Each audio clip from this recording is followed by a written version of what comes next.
Bismillahirrahmanirrahim. Assalamualaikum warahmatullahi wabarakatuh. Innal hamdalillah nahmaduhu wa nasta'inuhu wa nastaghfiruhu wa nastahdi wa na'udzu billahi min shururi anfusina wa min sayyiati a'malina. May yahdihillahu fala mudhillalah wa may yudlil fala hadiyalah. Asyhadu an la ilaha illallah wahdahu la syarikalah wa asyhadu anna Muhammadan abduhu wa rasuluhu la nabiyya ba'dah. Faqala Allah Ta'ala fi kitabihil aziz, ya ayyuhalladzina amanu taqullaha haqqa tuqatih wa la tamutunna illa wa antum muslimun. Wa qala subhanahu wa ta'ala fi ayatil ukhra, ya ayyuhan nasu taqu rabbakumul ladzi khalaqakum min nafsin wahidah wa khalaqa minha zawjaha wa bassa minhuma rijalan katsiran wa nisaa'a wattaqullaha alladzi tasaaluna bihi wal arham innallaha kana 'alaikum raqiba.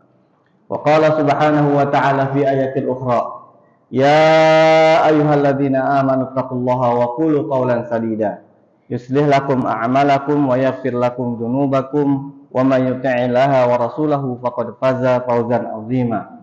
Amma ba'd, fa inna asdaqal hadithi kitabullah wa khairal hadi hadi Muhammadin sallallahu alaihi wasallam wa syarrul umuri muhdatsatuha fa inna kulla muhdatsatin bid'ah wa kulla bid'atin dhalalah wa kulla dhalalatin finnar. Hadirin Masjid Madani yang semoga Allah rahmati, tidak ada kata yang pantas paling kita ucapkan pada hari ini melainkan puji dan syukur kepada Allah Subhanahu wa taala, karena Allah Subhanahu wa taala telah memberikan kita karunia yang luar biasa. Yang pertama iman dan Islam, sehat walafiat, dan juga tenaga atau kekuatan untuk melakukan kebaikan. Dalam konteks saat ini kita dimampukan Allah Subhanahu wa taala untuk melaksanakan sholat maghrib berjamaah, dilanjutkan untuk mengkaji beberapa hadis Nabi Shallallahu Alaihi Wasallam terkait dengan adab ya. Ini merupakan taufik yang mahal dari Allah Subhanahu Wa Taala yang patut kita syukuri. Hadirin rahimani wa rahimakumullah, tak terasa mungkin kalau bagi saya kajian di Masjid Al-Madani ini dimulai dari 2012 ya. Ya sudah sangat lama. Mulai dari kitab fikih dulu Safinatun Najah ya. Kitab mazhab Syafi'i bersama syarahnya ada Kasyifatus Sajjah dan Nailur Roja. Kita bahas. Lantas berganti lagi kitabnya bernama Adabul Mufrad karangan Muhammad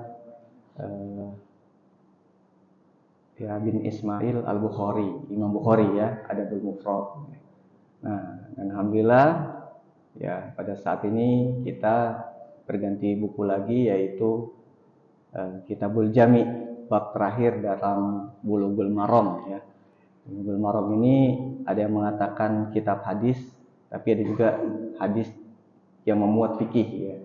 Jadi bab-bab fikih yang disusun berdasarkan hadis-hadis, atau bab kitab hadis yang disusun berdasarkan bab-bab fikih. Nah, di bab terakhirnya itu Kitabul Jami yang akan kita bahas, yang telah kita bahas selama ini. Ya semoga Allah Subhanahu wa taala memberikan bukan hanya panjang umur kita, panjang usia kita, tetapi juga ada keberkahan di dalamnya. Ada bukan hanya keberkahan yang ada di dalamnya, tapi juga keridhaan Allah Subhanahu wa taala. Karena apalah artinya panjang umur tetapi tidak ada keberkahan di dalamnya, apalagi tidak ada atau kosong dari keridhaan Allah Subhanahu wa taala. Nauzubillah. Ya, karena itu mari kita lanjutkan kajian ini. Nah, kajian ini sebenarnya sangat penting untuk kita semua, mengingat ini sangat implementatif atau plug and play dalam kehidupan. Jadi ketika hadis tentang bersin ada, kita bisa terapkan. Siapa di antara kita yang tidak pernah bersin? Ya. Nah, kita pasti bersin. Nah, ada amalan-amalan ya yang Rasulullah ajarkan di dalam Kitabul Jami ini, bagaimana mendengar bersin, menjawab bersin, ya. Begitu juga ketika ada saudara atau teman kita yang sakit, ya. Nah, di sini juga ada tuntunan. Bagaimana ketika kita diundang, ya, kita juga ada tuntunan. Jadi sebenarnya kitab ini ataupun hadis-hadis yang di dalamnya ini sangat plug and play, ya. Ya, kita baca, kita pahami dan kita terapkan, ya. Dan sebagaimana yang telah disinggung pada pertemuan selanjutnya bahwa pahala atau ganjaran-ganjaran kebaikan terkait dengan interaksi sosial atau sifatnya muamalah itu rahmat Allah sangat tidak terbatas. Ya, tidak main-main gitu pahalanya. Walaupun tidak disebutkan secara eksplisit atau tersirat atau tersorot atau tersurat, ya. Tetapi banyak hadis Nabi Shallallahu Alaihi Wasallam menggambarkan kepada kita ganjaran interaksi sosial, bukan hanya manusia dengan manusia, tetapi manusia dengan alam, manusia dengan semesta, ya. Itu Allah siapkan pahalanya yang tidak main-main besarnya, ya. Ya, sebagaimana kita kutip sering kita dengar, ya, bahwa hadis seorang wanita, ya, yang berprofesi kurang baik, ya, menolong anjing yang sedang kehausan. Ya, itu interaksi bukan hanya bukan manusia dengan manusia, tetapi interaksi antara manusia dengan makhluk Allah, hewan, ya. Tetapi di ujung hadis tadi, apa kabar gembira yang diterima oleh wanita tadi? Ya, ampunan dan juga surga. Ya. Padahal amalannya sedemikian rupa, ya, yang mungkin kita anggap kecil. Ya, bisa jadi kita menolong anjing yang kucing yang kakinya terikat, ya, terikat sehingga jalannya susah kita tolongin, ya. Terus juga bisa jadi kita melihat ada yang sedang kehausan, ya, pengemis yang sedang kehausan kita belikan minum, ya, ya, tidak mahal, ya, tetapi di situ Allah siapkan hal-hal yang luar biasa. Hadirin rahimani rahimakumullah, karena itu mintalah pertolongan kepada Allah Subhanahu wa taala agar setiap kajian keislaman yang kita ikuti, bukan hanya di sini saja, tetapi di tempat-tempat yang lain atau di kajian-kajian yang lain, kita minta kepada Allah Subhanahu wa taala bukan hanya mampu dipahamkan, tetapi juga kita minta kepada Allah Subhanahu wa taala untuk kita dimampukan untuk mengamalkannya, ya. Paham saja belum cukup, tetapi ketika itu sudah berbuah amal, nah inilah yang diharapkan, ya. Karena tandanya baik seseorang, sebagaimana Nabi Shallallahu Alaihi Wasallam jelaskan, sebuah hadis dari Muawiyah bin Abi Sufyan mengatakan, "May yuridillahu bihi yufaqihu fiddin, may yuridillahu bihi khairan yufaqihu fiddin." Ya, barang siapa orang yang dikehendaki kebaikan oleh Allah Subhanahu Wa Taala, maka orang ini akan fakih dalam beragama, mulai dipakihkan. Ya, hari demi hari mulai paham terhadap agama, mulai mengamalkan agama, ya. Nah, ini berarti tanda baiknya seseorang, kata Rasulullah. Maka pemahaman terbaliknya atau mafhum mukhalafahnya adalah semakin orang nggak baik, maka semakin dijauhkan dari agama, semakin nggak paham agama. Nah, jadi tanda Allah sedang menginginkan kebaikan bagi seseorang adalah orang tersebut hari demi harinya, ya, hatinya cenderung kepada agama, suka mempelajari, mengamalkan. Nah, itu berarti tanda, alamat kebaikan bagi dirinya. Tetapi, ya, barang siapa yang makin hari makin jauh, makin enggan, ya, makin nggak paham terhadap permasalahan agama, ya, maka ini tanda akan kebinasaan bagi dirinya, dunia maupun akhirat. Nah, karena itu kita minta kepada Allah Subhanahu wa taala agar dimampukan, ya. Allahumma arinal haqqo haqqo warzuqna ittiba'ah wa arinal batila batila warzuqna ijtinabah. Hadirin rahimani wa rahimakumullah, mari kita lanjutkan. Waktu kemarin kita telah membahas tentang hadis larangan memutus silaturahim, ya. Bahkan Rasulullah tegas dalam hal ini, tidak akan masuk surga bagi orang-orang yang memutus, ya. Ya, jadi memutus apa? Memutus silaturahim. Nah, hadis berikutnya ini masih ada kaitannya dengan silaturahim, ya, terutama dengan ibu ini, ya. Eh, kita baca dulu hadisnya. Hadisnya riwayat dari seorang sahabat yang bernama Al-Mughirah bin Syu'bah, ya, radhiyallahu anhu. Ya, Mughirah bin Syu'bah ini seorang sahabat. Menurut ulama hadis, beliau meriwayatkan dari Nabi 136 hadis. Nah, salah satunya nanti yang akan kita bahas. Ya, jadi 136 hadis diriwayatkan oleh beliau. Beliau ini juga sering dipanggil Al-Mughirah Ar-Ra'i karena saking cendikianya, saking pinter ya dalam menjelaskan sesuatu, dalam beradu argumen ya. Bahkan beliau ya pernah dipanggil untuk memberikan pencerahan kepada gubernur Romawi saat itu yang belum masuk Islam, yang bernama Rustum ya. Nah, beliau memberikan penjelasan-penjelasan yang begitu sangat indah sehingga beliau bergelar Mughirah bin Ra'i, Mughirah Ar-Ra'i ya. Ra'i itu artinya ra'yu, akal ya, berakal, sangat cendekia. Nah, ini seorang sahabat ya. Nah, sahabat ini ratusan ribu, bahkan mungkin ya ratusan ribu ya. Tetapi yang sampai kepada kita nama-namanya sangat sedikit ya. Ya, jadi yang jadi ulama juga memang sangat sedikit ya. Tetapi ya mereka ini bagaikan bintang di langit, semuanya mulia, semuanya Allah puji ya. Ya, sahabat Nabi ridwanullah alaihim jami'an ya.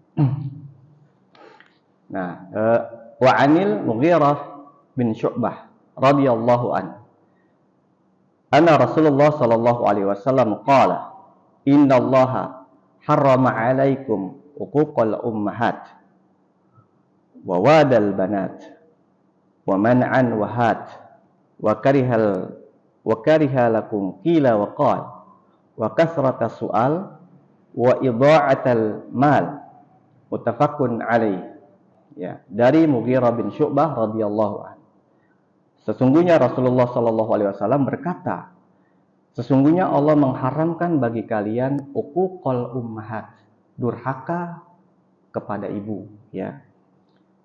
Wawa dal banat, mengubur hidup-hidup putri kalian. Ya. Waman'an wahat, menahan dan menuntut. Nah, apa ini? Nah, maksudnya waman'an wahat. Wa karihal lakum qila wa qal, dan Allah Subhanahu wa taala membenci orang yang sering berkata qila wa qal, katanya. Nah, gitu ya. Wa kasratas su'al, dan Allah juga membenci orang yang banyak su'al. Su'al ini di dalam bahasa Arab tentunya ada yang bermakna banyak bertanya ya, su'al. Ada juga ulama yang menerjemahkan sebagai banyak meminta. Soal itu meminta ya. Wa idha'atal mal, dan membuang-buang harta. Nah, lihat ya. Jadi di sini hal-hal yang harus kita jauhi karena ini dibenci oleh Allah Subhanahu wa taala dan Rasulnya. Dan gradasinya ya, walaupun di sini ada tingkatannya, yang paling tinggi apa ya, kedurhakaan apa yang paling dibenci Allah, sampai mungkin yang paling ringan ya. Nah, tentunya dalam memahami teks-teks hadis Nabi Shallallahu Alaihi Wasallam, tentunya juga ayat-ayat Allah Subhanahu Wa Taala, kita pasti membutuhkan pertolongan ulama, pasti ya, karena ulama inilah yang menghabiskan, menginfakkan seluruh umurnya untuk mempelajari hal-hal yang terkait dengan agama ya. Sementara mungkin kita tidak ada mungkin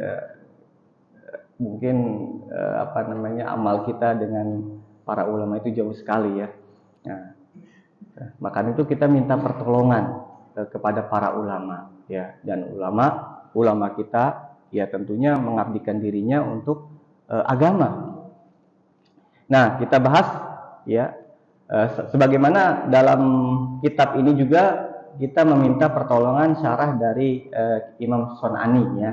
Walaupun penulisnya adalah Ibnu Hajar Al-Asqalani ya. Nah, syarah yang terbaik menurut beberapa ulama, yang paling ringkas, yang paling padat, yang paling jelas, gamblang adalah Subulus Salam ya. Ya, jadi Bulughul Maram syarahnya Subulus Salam. Ya, nah kita minta pertolongan penjelasan-penjelasan dari para ulama tentang hadis ini. Ya, sesungguhnya Allah mengharamkan durhaka kepada ibu. Nah, ini tingkatan yang paling tinggi setelah syirik. Ya, jadi dosa terbesar ya bagi manusia adalah syirik. Keduanya adalah durhaka kepada orang tua. Siapa lagi yang di antara dua orang tua ini mana yang paling kalau kita berat durhakanya itu ya ibu, ya. Di antara ayah dan ibu mana yang lebih afdol? Ibu pasti ya jawabannya. Ya. Nah, jadi ini yang dianggap remeh ya sama para pemuda saat ini, baik yang laki-laki maupun yang perempuan, itu sangat dianggap remeh ya. Ya, padahal dosanya ini nggak main-main ya, dosa besar kedua setelah syirik ya. Nah, walaupun terkadang eh, ini ini dipahami sama para pemuda, dipahami ya, mereka memahami bahwa dosanya sangat besar kepada orang tua kalau mereka durhaka, tapi eh, mereka seperti tidak menyadari ya, tetap ngomong kasar, ngomong kenceng ya, membantah kencang gitu ya. Nah tentunya perlu adanya pendidikan-pendidikan yang memang harus didesain untuk mereka. Ya, nggak melulu lewat jalur ini dalilnya, ini nggak seperti itu. Sebagaimana Rasulullah SAW juga ketika berhadapan dengan seorang pemuda yang ingin zina saat itu. Ya Rasulullah, saya ingin berzina. Saya ingin berzina. Nah, sahabat kan marah ketika mendengar pernyataan pemuda yang begitu gamblang ini ya. Kedurhakaan yang begitu gamblang ini. Dia pengen durhaka, pengen berzina. Nah, Rasulullah memberikan pendidikan yang luar biasa ya, dipanggil di depan ya, tidak dikasih dalil ini surat ini ancamannya begini kalau berzina, kalau nggak begitu pendekatannya, tetapi apa yang Rasulullah lakukan terhadap pemuda tadi ya, ya diketuk nalarnya. Ya kalau misalnya ibumu yang dizinahi orang gimana, adikmu gitu ya, ya diketuk nalarnya. Ya kalau misalnya saudara perempuanmu dizinahi laki-laki lain, gimana menurut kamu? Wah, saya nggak terima begitu. Oke, gimana kalau ibu kamu dizinahi laki-laki lain? Wah, saya nggak terima. Nah, apa setelah pendidikan itu berlangsung, apa kata pemuda tadi? Semenjak hari itu tidak ada perbuatan maksiat yang aku benci melebihi benciku terhadap zina. Ya. Nah, jadi pendekatan pendidikan ya yang tepat ya untuk anak-anak sekarang, untuk anak pemuda itu perlu kita temukan untuk mereka. Dan pendekatannya nggak mesti harus bentakan, nggak mesti harus langsung ke dalil gitu, langsung harus Nabi gini, nggak harus begitu. Tetapi bagaimana cara membangun nalar mereka, ya. Ya, sebagaimana Rasulullah tadi dengan pemuda tadi, Rasulullah dengan pemuda tadi nggak langsung ke dalil kan, tetapi diketuk nalarnya, ya. Ya, jadi ada hal-hal yang perlu kita cermati dari pola didik Rasulullah SAW. Nah, jadi tingkatan pertama yang Allah haramkan di dalam hadis ini, ya begitu dosanya sangat besar, yaitu hukukul walidain, hukukul ummahat kalau di sini. Jadi secara umum hukukul walidain ya, jadi durhaka kepada orang tua itu besar, tetapi di antara keduanya ini mana yang paling besar? Ummah, ya, kepada ibu, ya ibu. Nah, bentuk kedurhakaan bisa macam-macam tadi, suara tinggi, suara keras, ya, atau suara nggak keras tapi kontennya sangat menyakitkan, ya, yang sampai ibunya menangis begitu. Nah, ini masuk ke dalam bab-bab kedurhakaan, ya. Bahkan ketika ada seorang pemuda yang pergi berjihad meninggalkan ibunya yang sedang menangis karena ditinggalkan jihad, Rasulullah suruh pulang, ya pemuda tadi, buat ibumu tertawa sebagaimana tadi kamu membuat ibumu menangis. Ya disuruh pulang dulu, ya. Sampai jihad pun ya kalah dengan bakti kepada ibu. Nah, jadi penting sekali untuk merawat hati seorang wanita yang bernama ibu. Ya, penting sekali. Nah, ini terutama nih pemuda-pemuda ya, kita yang masih memiliki seorang ibu ya. Nah, itu harus dijaga perasaannya. Nah, yang kedua, setelah durhaka, dilarangnya durhaka kepada orang tua, hadis ini juga menyatakan larangan tentang mengubur bayi wanita hidup-hidup ya. Nah, jadi di zaman jahiliyah ada yang patrilineal ya. Jadi mereka malu ketika dapat anak putri karena dianggap yang meneruskan ya kebanggaan keluarga adalah laki-laki. Nah, mereka marah kalau misalnya dapat. Nah, di dalam ayat itu banyak Allah ceritakan tentang adat-adat jahiliyah ya, yaitu mengubur hidup-hidup ya karena malu. Mereka ingin anak laki-laki, ternyata dapatnya anak perempuan. Wah, malu nih ya, aib keluarga. Ya, dikubur ya. Ya, dalam beberapa buku sejarah yang saya baca, bukan hanya dikubur saat itu, ada beberapa praktek-praktek yang membunuh bayi-bayi wanita yang mereka anggap ini aib ya, ngerepotin atau apa segala macam. Nah, ini dilarang oleh Allah Subhanahu Wa Taala ya. Nah, sampai sekarang mungkin ada orang-orang yang malu punya anak perempuan, gitu ya, atau kecewa punya anak perempuan, ya, atau ya tidak bersyukur sama sekali mendapat anak perempuan. Nah, ini termasuk di dalam perbuatan-perbuatan tercela. Walaupun dia nggak sampai membunuh ya, tetapi dengan anaknya perempuan lahir, ya dia tidak bersyukur. Itu sudah masuk ke dalam hal-hal yang dilarang oleh Allah Subhanahu Wa Taala.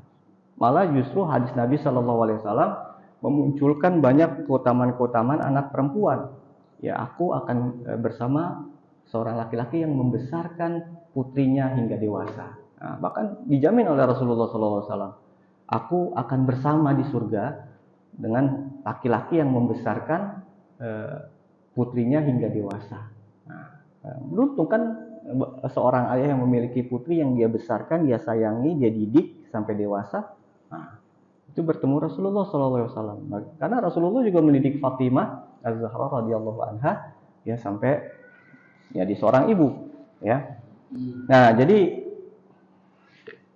perasaan-perasaan diskriminatif. Nah, jadi Islam sangat melarang sekali perasaan-perasaan diskriminatif ya. Artinya merendahkan satu ya, meninggikan yang lain ya, itu dilarang ya. Laki-laki, perempuan ya, itu ciptaan Allah, karunia dari Allah. Dua-duanya manusia yang punya potensi. Laki-laki dan perempuan dua-duanya punya potensi, punya peran masing-masing. Yang satu tidak bisa menggantikan yang lain ya, yang lain tidak bisa menggantikan yang satu ya, punya peran masing-masing. Ikhwan dan akhwat punya ya potensi yang sama. Nah, yang justru kita waspadai adalah golongan-golongan liberal yang ingin menghidupkan kembali ya adat istiadat, budaya, pola pikir umatnya Nabi Lut ya, menghidupkan kembali LGBT, ya, queer dan sebagainya ya. Nah, ini yang harus kita waspadai, apalagi kalau sampai menyelinap dalam ruang-ruang pendidikan ya. Nauzubillahi min dzalik ya. Beberapa temuan sudah diungkapkan ya, bahwa ya di salah satu sekolah internasional ya, toiletnya ada 3 ya. Ya, ada toilet ikhwan, toilet akhwat, dan toilet queer ya, yang nggak jelas gitu, nggak punya identitas. Ya, kalau itu masuk ya ke dalam sendi-sendi pendidikan kita, itu akan sangat berbahaya ya. Nah, nanti seragamnya ada 3, seragam ikhwan, seragam akhwat, seragam queer. Nah, ini nggak jelas identitasnya. Nauzubillahi min dzalik. Nah, ini yang harus kita waspadai juga ya, masuk menyelinap dalam informasi, dalam medsos, dalam pendidikan kita ya, atas nama hak ya, hak asasi manusia. Tidak ya. Yang itu tradisi yang memang Allah hancurkan ya, pola pikir yang Allah hancurkan. Karena Nabi Lut ketika berdakwah tidak masuk, tidak didengarkan, ditolak ya, bahkan dimusuhi Nabi Lut alaihissalam ya. Nabi Lut alaihissalam sampai malam-malam malaikat mengabarkan azab, beliau masih berdialog, ya, meminta tenggang waktu untuk menyadarkan umatnya. Karena itulah seorang nabi, ya. Nabi itu sangat sayang sama umatnya, ya. Sampai akhir-akhir waktu pun dia ingin berusaha untuk menyelamatkan umatnya. Ya, dia minta waktu, ya. Nah, cuman malaikat azab sudah datang. Ya, sesungguhnya subuh sangat dekat, ya, sudah ditetapkan azab saat itu waktu subuh, ya. Nah, itu Nabi Lut berusaha dengan dialog, ya, dengan menawarkan yang baik, ya, dengan membuka mindset pola pikir yang benar, ya, karena nanti akan punah kalau, ya, tadi laki-laki dengan laki-laki, perempuan dengan perempuan, ya, manusia akan punah, ya. Pola pikirnya gimana, ya?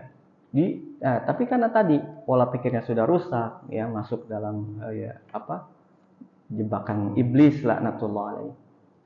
Mereka tetap kokoh dan akhirnya dihancurkan. Nah, naudzubillah, kita tidak ingin, ya, apabila pola pikir itu merebak, ya, sehingga negeri yang kita cintai ini diazab oleh Allah Subhanahu wa taala. Naudzubillah. Nah, jadi antara laki-laki dan perempuan ini sudah jelas, ya, sudah jelas, tidak ada diskriminatif. Islam sangat menolak diskriminatif, ya. Kalau diferensiasi, ya, kalau perbedaan jelas beda, tetapi kalau diskriminatif itu tidak boleh, ya, tidak boleh, ya. Peran laki-laki jelas, peran perempuan jelas, ya. Nah, ini yang coba dikaburkan oleh pola pikir liberal, masuk dalam pola pikir mahasiswa-mahasiswi, ya, yang makin sangat rusak, ya. Malas menikah, malas punya anak, ya. Terus juga, ya,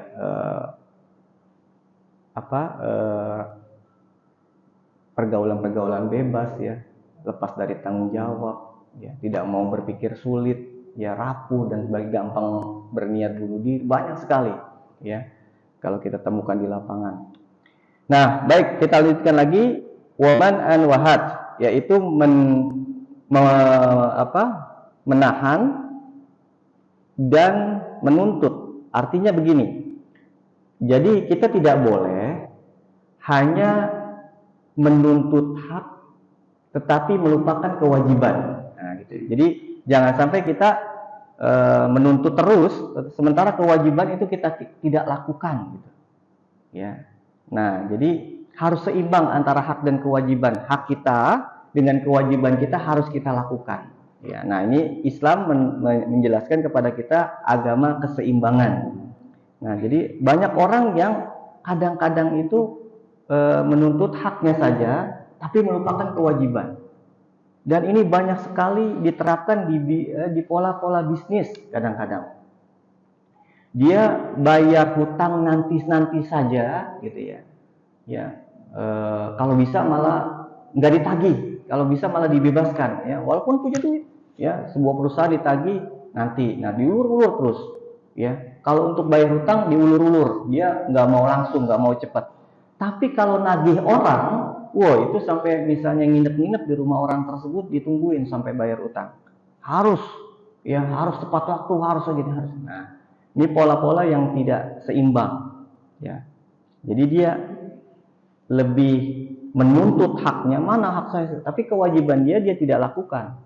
Nah, ini yang dimaksud dengan waman an wahad, ya, dia lebih banyak menuntut tetapi dia nggak menjalankan kewajibannya. Nah, ini salah satu karakter yang tidak disukai oleh Allah Subhanahu wa taala, ya. Nah, tadi durhaka kepada ibu, ya, dia mengubur hidup-hidup. Ini bahasanya mengubur hidup-hidup anak-anak putri, ya, tetapi masuk dalam hal ini juga perkara yang kecilnya, yaitu melakukan diskriminatif terhadap wanita, gitu, ya, anak-anak putrinya. Ya, dia lebih sayang sama anak-anak cowoknya, dia begini-begini, tapi anak putrinya malah justru diabaikan, ya, segala macam. Udahlah, nggak usah sekolah tinggi-tinggi lah, ya, kan cuma cewek, ya, yang cowok aja. Nah, itu diskriminatif, ya. Nah, terus juga orang yang tidak disukai oleh Allah Subhanahu wa taala atau Allah haramkan adalah dia tidak menunaikan kewajiban tapi selalu menuntut hak gitu ya. Itu tidak boleh. Nah, berikutnya lagi Allah juga membenci ya qila wa qal, orang yang sering berkata katanya. Nah, ini penyebab kisruhnya ya. Penyebab kisruhnya ya kehidupan bermasyarakat kita ya, bergaul kita ya. Kisruhnya baik yang ibu-ibu maupun yang bapak-bapak, karena banyaknya di antara kita yang berkata katanya nih begini. Nah, katanya nih begini. Oh iya. Oh, ntar disampaikan lagi ya. Tanpa ada data dan fakta. Ya, jadi nggak ada data, nggak ada informasi ya, nggak ada fakta, nggak ada knowledge, sampai bahkan wisdom atau kebijakan. Padahal kita diharuskan untuk melakukan tabayun ya, tabayun. Ini benar nggak kata-kata ini? Andai pun benar, berguna nggak kalau diucapkan? Andai berguna, memunculkan mafsadat nggak gitu? Berguna dengan mafsadat atau guna dengan manfaat atau mafsadat, kegunaan ataupun kerusakannya lebih tinggi yang mana? Kalau saya ucapkan walaupun benar, tapi ini bisa merusak gitu ya, merusak pergaulan, merusak apa? Ya, ditimbang. Ya, ini enggak ya, dia dengar aja, dia baca, yo sekilas, wah dia sampaikan begitu aja. Nah, ini yang dibenci Allah Subhanahu wa taala ya. Nah, jadi kalau ini diterapkan, nah ini apabila nilai-nilai kehidupan Nabi Shallallahu Alaihi Wasallam, baik itu ekonomi, baik itu pendidikan, baik itu militer atau kenegaraan, kalau nilai-nilainya dibawa ya hingga hari ini ya, maka pasti Islam sangat maju ya. Cuma kadang-kadang banyak diantara pemikir yang salah paham, justru yang dibawa bukan nilai-nilai tapi praktek tradisionalisnya gitu. Nah, jadi yang diharapkan, yang ditiru Nabi Sallallahu untuk yang ditiru nabinya itu adalah bukan praktek tradisionalisnya kadang-kadang ya. Ya, tetapi nilai-nilai ya yang ada di zaman Nabi Shallallahu Alaihi Wasallam itu yang dibawa. Ya, prakteknya bagaimana? Ya boleh saja kalau memang masih relevan dibawa. Misalnya ya Rasulullah Shallallahu Alaihi Wasallam memakai alat peraganya menggunakan daun kurma kering. Ya, itu alat peraga ya. Nah, kalau masih relevan ya silakan aja dipakai. Ya. Tetapi apa nilai-nilai yang dibawa saat dia menerangkan kurma kering ini? Ya, nah misalnya dalam pendidikan Rasulullah memunculkan nilai-nilai keadilan dalam pendidikan. Jadi bawa ke sini, ya prinsip keadilan dalam pendidikan. Gitu. Terus apalagi misalnya Rasulullah Shallallahu Alaihi Wasallam memunculkan nilai-nilai tanpa diskriminatif. Ya bawa nilai-nilai tanpa diskriminatif ke sini. Jadi praktek tradisionalisnya ya bisa kita pakai atau kalau tidak relevan ya tidak usah kita pakai. Nah, ini kadang-kadang ya enggak, kita harus begini, ya. Tapi nilai-nilainya justru enggak dibawa. Ya. Padahal yang harus dibawa adalah nilai-nilainya itu. Jadi ketika pendidikan di zaman Nabi Shallallahu Alaihi Wasallam dibawa nilai-nilainya ke sini, kita pasti akan paling canggih, ya. Pasti paling canggih dari negeri Eropa atau Amerika atau negara-negara Skandinavia lain. Ya, paling canggih pasti. Ya, itu pernah dibuktikan oleh para pakar pendidikan di abad pertengahan. Ya, kita tidak akan bisa menemukan alat-alat digital kalau Al-Khwarizmi nggak lahir, ya kan? Ya, dia ya sangat berjasa dalam membentuk lahirnya dunia digital. Kalau nggak ada beliau itu nggak bisa lahir dunia digital. Ya, karena pada zaman beliau itu angka masih pakai angka Romawi. Ya, mana kenal mereka binary segala macam. Nah, ketika Al-Khwarizmi mengganti angka Romawi dengan angka-angka binary, ya, numerik, ya saat itulah berkembang matematika besar. Nah, jadi kalau nilai-nilai yang dibawa, ya itu pasti akan canggih. Tapi kalau praktek tradisionalisnya yang dibawa belum tentu. Karena bisa jadi nggak relevan gitu, ya. Karena yang dipraktekkan oleh Nabi Shallallahu Alaihi Wasallam dan sahabatnya itu maju di zamannya sangat maju, ya, di atas Romawi, di atas Persia sangat maju, ya. Nah, tetapi ketika dibawa prakteknya ke sini, misalnya, ya, ini praktek dalam kehidupan ya, bukan praktek beribadah. Kalau praktek ibadah ya jelas kita kayak sholat ya, sholat ya harus tetap semakin mirip Nabi semakin bagus ya, ya sholat semakin mirip Nabi semakin bagus. Nah, tapi praktek kehidupannya kayak pendidikan tadi, kayak ekonomi, ya. Nah, itu kalau kita bawa ke sini nilai-nilainya, masya Allah, ya, itu akan maju. Ya, nah jadi mari kita tinggalkan budaya kila wakol, katanya. Nah itu kita tinggalkan, karena itu sangat dibenci oleh Allah dan Rasulnya. Yang berikutnya lagi wakasrotas soal, yaitu banyak bertanya dan atau banyak meminta. Nah, banyak bertanya ini juga harus dipahami, ya. Pertanyaan-pertanyaan yang tidak berguna, tidak penting dan bisa jadi nanti memberatkan kita. Adapun pertanyaan-pertanyaan yang sifatnya penting, yaitu harus ditanyakan. Apalagi yang kaitannya dengan ibadah, yang kaitannya dengan muamalah, misalnya, ya, yang sangat berguna, itu ya nggak apa-apa, ya. Bahkan kekuatan jawaban tergantung dari kekuatan pertanyaan. Kalau pertanyaannya bagus, bisa melahirkan jawaban-jawaban yang sangat bagus, ya. Kalau misalnya pertanyaannya justru malah nggak berbobot, ya, bertanya, ya itu yang dilarang gitu ya. Ya, yang asal-asalan, yang nggak berguna lah. Tetapi kalau bobot pertanyaannya itu bagus dan baik dan bermanfaat, itu sebaiknya ditanyakan, ya. Nah, jadi bertanya pun harus dilatih ya. Mari kita berlatih bertanya yang baik gitu ya, dari sisi konten, dari sisi cara, ya. Yang kita banyak mengetahui hal-hal agama karena pertanyaan sahabat kan. Sahabat bertanya begini, sahabat bertanya begitu, sahabiah bertanya begini ya. Ya. Jadi kita banyak tahu tentang hal-hal agama, tentang hal-hal akhirat bahkan ya, dari pertanyaan-pertanyaan para sahabat ridwanullah alaihim jami'an. Nah, yang terakhir adalah wa idha'atul mal, yaitu membuang-buang harta. Nah, membuang harta ini juga tidak boleh ya.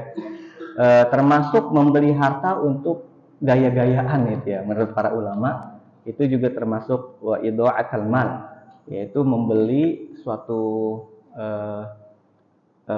barang bukan basis fungsi, tetapi basisnya adalah gaya-gayaan untuk memberi biar keren gitu. Nah, itu termasuk wa idha'atul mal. Nah, jadi membeli basisnya adalah fungsi harusnya. Ya, fungsinya apa? Ya, oke. Terus misalnya ini ditujukan untuk apa, gitu ya? Nah, itu fungsinya tadi. Jadi kita tidak boleh membuang-buang harta, ya, membeli dengan tadi basisnya adalah gaya-gayaan, keren-kerenan, menurut para ulama. Nah, ada juga penyelewengan dalam bentuk harta, yaitu ada namanya tabzir dengan israf ya. Nah, tabzir dengan israf, mubazir. Nah, mubazir dengan bahasa syariat dengan bahasa Indonesia berbeda. Nah, kalau bahasa Indonesia mubazir itu maknanya adalah sebenarnya israf itu. Jangan mubazir gitu ya. Ya, itu arti bahasa Indonesia berarti. Karena kalau bahasa syariat, mubazir itu menurut para ulama, 1 rupiah pun, setengah rupiah pun kalau buat maksiat itu mubazir. Nah, itu dia definisinya. Jadi mubazir itu adalah segala bentuk dibelanjakan untuk hal-hal yang haram gitu. Nah, itu mubazir. Ya, mau setengah rupiah, mau berapa rupiah. Kalau dia buat maksiat, mubazir, berat dosa. Ya. Nah, tapi kalau israf, tadinya boleh, kita beli boleh. Tapi karena kita nggak tahu ukuran, belinya kebanyakan, dibuang-buang. Namanya israf. Itu juga nggak boleh. Ya. Nah, cuman kalau dalam bahasa Indonesia, yang israf tadi itu dibilang mubazir. Ya. Jangan banyak-banyak, nanti mubazir loh. Nah, padahal itu harusnya maknanya adalah israf. Tetapi karena sudah ya maklum di Indonesia, ya nggak apa-apa juga ya, dipahami seperti itu. Tapi kalau bagi kita yang sudah mengaji ya, sudah memahami, oh ini beda antara mubazir dengan israf. Israf yang tadinya halal karena berlebihan itu jadi haram. Kalau mubazir dari awalnya memang sudah haram. Ya tadi karena membelanjakan harta kita untuk maksiat. Membeli ya kuota internet untuk biar sering menonton video-video yang dilarang gitu ya. Nah, itu berarti 1 GB satu kilobyte pun udah mubazir itu. Ya karena digunakan untuk hal-hal yang dilarang. Mungkin demikian, apabila ada pertanyaan dipersilakan.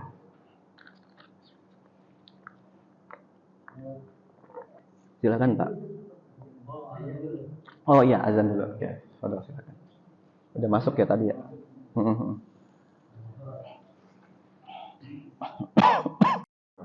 Ya, silakan. Waalaikumsalam warahmatullahi wabarakatuh.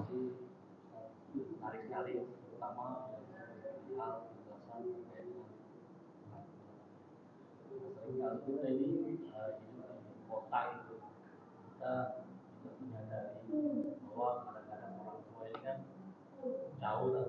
Nah, jadi sementara saya paling pulangnya 2 tahun sekali, sekali. Nah, kira-kira untuk kita berbaktinya kepada orang tua itu seperti apa? Kita teleponin, mungkin apa itu kan? Itu kepada pertama dan. Terus yang kedua, kadang-kadang itu orang tua itu ikut kita ya dari kampung, tapi tanpa kita sadar ini, jadi kita mengerjakan, entah itu mengurus anak, padahal kan dia kan kadang-kadang sudah uzur, merasa capek, entah itu kita kasih tugas tertentu, gitu. Apakah itu diperbolehkan atau seperti apa kita harus memperlakukan mereka ketika mereka tinggal bersama kita? Iya. Demikian, terima kasih. Iya. Jazakallah khairan. Ya, baik. Pertama, kalau memang ibu kita atau orang tua kita jauh ya dari kota, misalnya antar kota atau antar negara, misalnya kita di mana ibu kita memang terhalang jarak ya, terhalang jarak. Maka salah satu bentuk bakti yang nggak bisa dihalangi oleh jarak adalah pertama doakan ya, istighfarkan ya, Robbi firli wali walidaya warhamhuma kama rabbayani shaghira. Itu selalu kita ucapkan ya, karena di dalam hadis juga suatu ketika dibangkitkan ada orang tua yang kaget yang mendapatkan begitu besar karunia dari Allah Subhanahu wa taala, penghormatan, penghargaan yang begitu besar, sementara dia nggak tahu amalan apa yang dia lakukan. Nah, kata Allah Subhanahu wa taala mengabarkan bahwa ini adalah istighfar anak-anak kamu ya. Jadi ketika kita beristighfar ya untuk orang tua kita, maka orang tua kita akan mendapatkan kebanggaan yang luar biasa nanti di akhirat kelak. Nah, ini doa saya rasa tidak ada penghalang bagi kita. Orang tua di mana, kita di mana, doa ini tidak bisa dihalang oleh apapun. Satu. Nah, yang kedua, memang kita sebaiknya kalau memang diluaskan rezekinya ya, bukan hanya menelpon atau misalnya video call, tetapi juga mengirimkan uang gitu ya, mengirimkan ya bantuan segala macam, hadiah segala macam. Karena kadang-kadang nilainya nggak begitu dilihat sama orang tua kita, tetapi perhatian, terus juga bentuk ya kasih sayang. Nih, jadi kalau bisa ya pulang setiap hari ya, atau misalnya dibawa gitu ya. Itu nikmat yang luar biasa, bisa membawa pulang orang tua ke rumah kita ya. Sementara kita mendapatkan tiap hari pahala yang berlimpah gitu kalau kita tahu. Tapi nggak semudah itu, kadang-kadang ada jarak ya. Nah, maka yang pertama doa, yang kedua tadi kalau memang terhimpit biaya ya telepon atau apa gitu. Yang kedua yaitu kalau misalnya ikut kita kadang-kadang malah menjadi beban. Dia dikasih kerjaan ya, misalnya cucunya dititipin cucu tanpa disadari. Nah, ini kita sebagai anak harus memiliki kontrol, memiliki kendali bahwa ya bentuk kasih sayang nenek dengan cucunya ini kalau terjadi normal-normal saja akan sangat bagus ya, dekat ya. Tetapi akan berubah kalau kita misalnya kita menitipkan. Nah, itu biasanya sudah berubah itu. Orang tua menjadi ya kayak beban segala macam. Nah, tapi kalau misalnya dia justru berinteraksi ya, dia nganterin ya, normal-normal saja tanpa ada beban dari kita, ya itu malah justru baik. Kontrol bagi kita jangan sampai kita pindah tuh dari membentuk interaksi yang hangat antara cucu dan nenek berubah menjadi ikatan kerja. Nah, itu yang harus kita jaga, karena ketika terjadi perpindahan tadi ya, jadi dititipin kemana-mana, kita titipin, dirawat neneknya, kakeknya. Nah, ketika sudah berpindah begitu, nah khawatir terjadi tadi ukukul tadi, kedurhakaan gitu ya, nyuruh-nyuruh segala macam. Ini gimana sih, kok sampai jatuh, emang nggak diperat. Nah, jadi begitu nanti, karena setan bisa masuk ke dalam pola interaksi tadi. Nah, jadi ini kenapa nih, dikasih makan apa? Nah, udah sedih langsung orang. Nah, disitulah terjadi ukukul walidain ya, jadi kedurhakaan pada orang tua. Mungkin demikian, Pak. Ya, kita tutup dengan doa kafaratul majelis. Subhanakallahumma bihamdika, asyhadu an la ilaha illa anta, astaghfiruka wa atubu ilaik. Assalamualaikum warahmatullahi wabarakatuh.